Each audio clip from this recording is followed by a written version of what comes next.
ഈ ശോമിശിഹായ്ക്ക് സ്തുതിയായിരിക്കട്ടെ. ഞാൻ മാണിപ്പറമ്പിലച്ചൻ.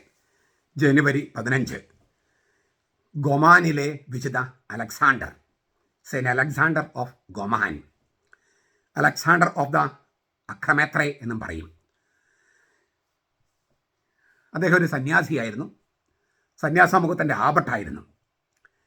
ഈ ഉറങ്ങാത്തവർ എന്ന് പറഞ്ഞിട്ടുള്ള ഒരു കോൺഗ്രിഗേഷൻ ഉണ്ട്. ഉറങ്ങാത്തവർ, അതിൻ്റെ ഉള്ള ഗ്രീക്കാണ് അക്രമേത്രേ. അക്രമേത്രേ അങ്ങനെയുള്ളൊരു കോൺഗ്രിഗേഷൻ്റെ ഉറങ്ങാത്തവർ, അതായത് സദാസമയം ജാഗ്രത പാലിച്ച് ഉണർന്നിരുന്ന് പ്രാർത്ഥിക്കുന്നവർ എന്ന അർത്ഥത്തിലാണ് ആ കോൺഗ്രിഗേഷൻ. അതിൻ്റെ സ്ഥാപകനാണ് ഈ അലക്സാണ്ടർ. ഏഷ്യയിലാണ്, അതായത് പൗരസ്ത്യ ദേശത്താണ് ഈ സന്യാസം രൂപം കൊണ്ടത്. റാബുളാസ് എന്ന് പറഞ്ഞിട്ട് വിശുദ്ധനുണ്ട്. ആ വിശുദ്ധനാകുന്നതിന് മുമ്പ്, അത് വിശുദ്ധനെ ജീവിക്കുന്നതിന് മുമ്പ് അങ്ങനെ പുറജാതിക്കാരനൊക്കെ ആയിരുന്നു. അത്ര നല്ല ജീവിതം അല്ലായിരുന്നു. അദ്ദേഹത്തെ മാനസാന്തരപ്പെടുത്തിയത് ഈ ഗൊമാനിലെ വിശുദ്ധ അലക്സാണ്ടറാണ്. ഈ റാബുളാസ് എന്ന് പറഞ്ഞ ആൾ എഡേസയിലെ ഒരു ഗവർണറായിരുന്നു. റാബുളാസ് എന്ന് പറഞ്ഞ ആൾ പേർഷ്യയിലെ എഡേസയിലെ ഗവർണറായിരുന്നു. അദ്ദേഹത്തെ മാനസാന്തരപ്പെടുത്തിയ ആളാണ് ഈ അലക്സാണ്ടർ, ഗൊമാനിലെ അലക്സാണ്ടർ. പിന്നെ മരുഭൂമിയിൽ വെച്ചിട്ട് ഈ അലക്സാണ്ടർ കവർച്ചക്കാരൊരു സംഘത്തെ കണ്ടു. ഒരു 30 കവർച്ചക്കാർ, ഈ കൂവർ സംഘം പോലെയുള്ള കവർച്ചക്കാർ 30 പേരുണ്ട്. അവരുമായിട്ട് സംസാരിച്ച് അവർക്ക് മാറ്റം വന്നു. എന്നിട്ട് അവരുടെ കള്ളന്മാരുടെ ഗുഹ തന്നെ ഒരു ആശ്രമമായി ഈ അലക്സാണ്ടർ രൂപാന്തരപ്പെടുത്തി. ഭയങ്കര ഗംഭീരമായിട്ടുള്ളൊരു നടപടിയായിരുന്നു അത്. പിന്നെ യൂഫ്രട്ടീസ് നദിയുടെ തീരത്ത് വേറൊരു ആശ്രമം സ്ഥാപിച്ചു. അവിടെ 300 സന്യാസികളുണ്ടായിരുന്നു. 300. പിന്നെ ബിഥീനി എന്ന പറഞ്ഞ സ്ഥലത്താണ് അലക്സാണ്ടർ പാർത്തത്.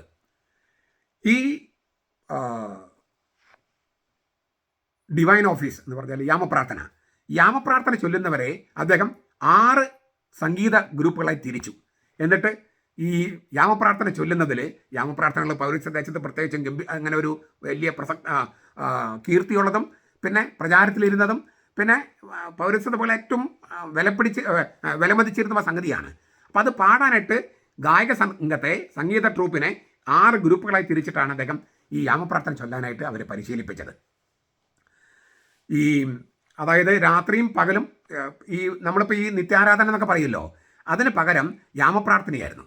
ഈ ദിവ്യകാരണ ആരാധനയൊക്കെ പിന്നീടുണ്ടായ പ്രോട്ടസ്റ്റന്റ് നവോത്ഥാനത്തിന് ശേഷം വന്ന സംഗതിക്കാണ് ഈ ദിവ്യകാരണ ആരാധന. അതിനുമുമ്പ് യാമപ്രാർത്ഥന തുടർച്ചയായി ചൊല്ലാനായിട്ട് 6 ഗ്രൂപ്പുകൾ തിരിച്ച് അവർക്ക് ഇങ്ങനെ സമയങ്ങൾ കൊടുത്തു. അപ്പോൾ പ്രാർത്ഥന മുടങ്ങാതെ നടക്കുകയാണ്. നിത്യാരാധന നമ്മൾ പറയുന്ന പോലെ യാമപ്രാർത്ഥന മുടങ്ങാതെ നടക്കുന്ന രീതി ആസൂത്രണം ചെയ്തു. ഇതൊക്കെ ഏത് കാലയളവിലാണെന്നറിയോ? ഇദ്ദേഹം മരിച്ചത് ക്രിസ്തുവർഷം 440 ക്രിസ്തുവർഷം 440 ബിഥീനിയയിൽ വെച്ചിട്ടാണ് ഇദ്ദേഹം മരിച്ചത്.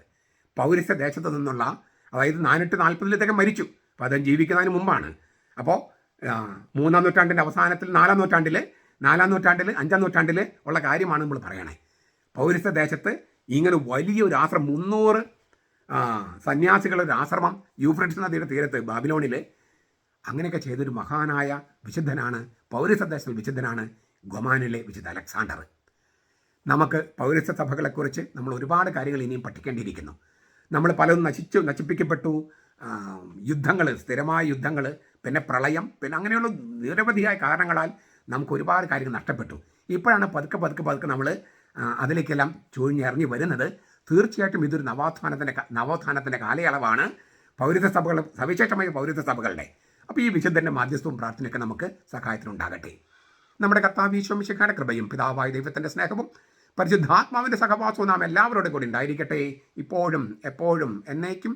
ആമേൻ.